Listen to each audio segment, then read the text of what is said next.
ordinary employee working in a YSRCP, having nothing to do with I would rather say there is no faction there is no incident of these people murdering somebody or which warrants the other party to actually be killing somebody like this. It doesn't warrant any of those things.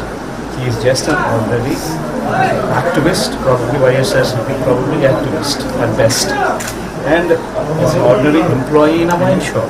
This is his background.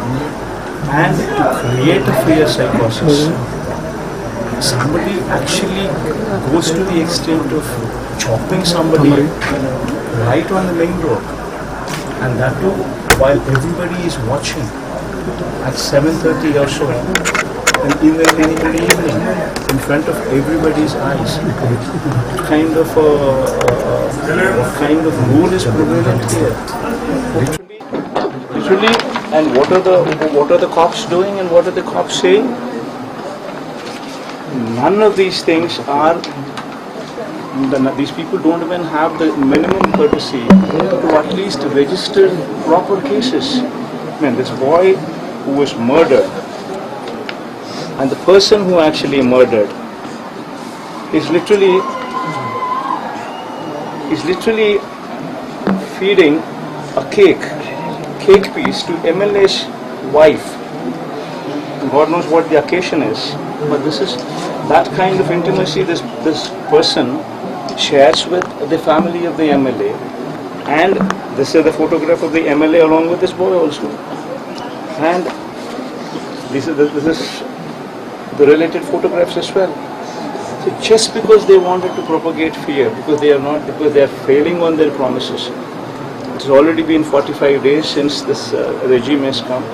They have made so many false promises, and because of these false promises, the government is losing faith in public. So they want to divert this topic, create fear psychosis amongst the people. So far, in these 45 days alone, 31 deaths took place, and more than 300 attempt to murders took place. In these 45 days alone, more than 560 and odd properties, private properties were destroyed, vandalized. Shops were burnt, houses were destroyed. Even these plantations like sweet lime and these kind of plantations were destroyed. Almost 560 and odd such incidents took place. More than 490 government premises also, where my name apparently was there on the foundation stones or whatever, even those were also destroyed. And literally this kind of atmosphere is prevalent in more than 1059 various incidents which took place in the state, where people were attacked, people were hit for no reason, just to create fear psychosis. Whatever Chandrababu Naidu is trying to do, it will hit back on him terribly. So you've always talked about how what goes back comes back in a multitude. Right now, you've written a letter to Prime Minister Narendra Modi as well, seeking importance not only on this violent case, but also several other violent cases. Any plans of you going to meet him and discuss the kind of status here in Andhra Pradesh? Absolutely, no, because even just yesterday, on one side, such incident takes place. On the other side, our MP is not even permitted to tour his own constituency. And while he was doing so, while he was in another MP, who also happens to be in the same town, which is part of the MP's constituency, he was just talking to them, and the house was geared out, and house stone belting took place. The Redappa, who was earlier the parliament member, his car was burnt, and Mithun, the sitting Lok Sabha MP Mithun Reddy, all his cars were destroyed. What kind of fear psychosis are they trying to project here? So we have written a letter to the Honorable Prime Minister as well on this particular issue, sought an appointment with him. We have also sought an appointment with the Home Minister as well as President. Also, we would be seeking an appointment, but the Prime Minister's appointment has already been sought, and we would definitely go explain all these issues with them. Not only that, we would also stage a dharna there in Delhi. In Delhi, we will take all the MLCs, we will take all the MLAs, we will take all the Lok Sabha and the Raj Sabha MPs, all of them along with me will be going to Delhi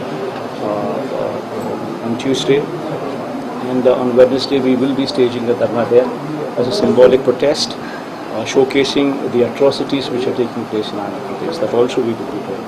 Sir, you're talking about how the state has come to a standstill, a state of unrest. The BJP here in the state is silent on this. The BJP, the centre, has yet to talk about this kind of crisis that is happening, like you mentioned, in Andhra Pradesh. What do you have to say on the BJP's silence? That's exactly what.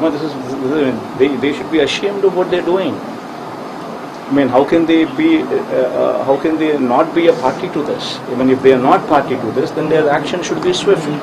They should order for a central government agency inquiry into this.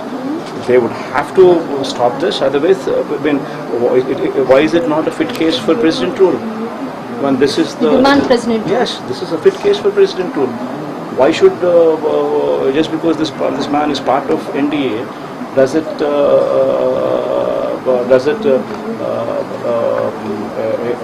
it remove him, or does it give him some kind of an immunity to do these kind of things? Not so. In fact, it is more so that these people should be concerned about such incidents and try to make sure that law and order is prevalent. The BJP is equally responsible. They should take note of this, and if at all they are not responsible, then they would have to come forward and showcase that stringent action has been taken. So all the more reason that these people come out openly and protest and literally stop these kind of incidents from taking place. So you have been the YSRCP. You are the YSRCP chief. You've been the former chief minister of Andhra Pradesh. What is your message to the current chief minister? Given, like you mentioned, last 45 days there have been crimes that have been completely going haywire in Andhra Pradesh. Last 45 days, these kind of incidents, as I've told you, 31 murders have taken place. More than 300 36 murders have taken place, according to whatever the latest report is. And more than 300 and odd attempt to murder cases, more than 1,059 arson cases, more than 590 properties destroyed. And this is what this government is currently doing. So my message to this government is, today a situation is so bad in the state that these people think that they are supporting the Telugu party cadre. In fact, the worst part is these people themselves have come up with a red book. Chandrababu Naidu's son himself has literally showcased a red book, which has got names of all the officers, names of all the people whom these people want to go on vengeance with. And literally this book with Lokesh holding that book was actually put on hoardings,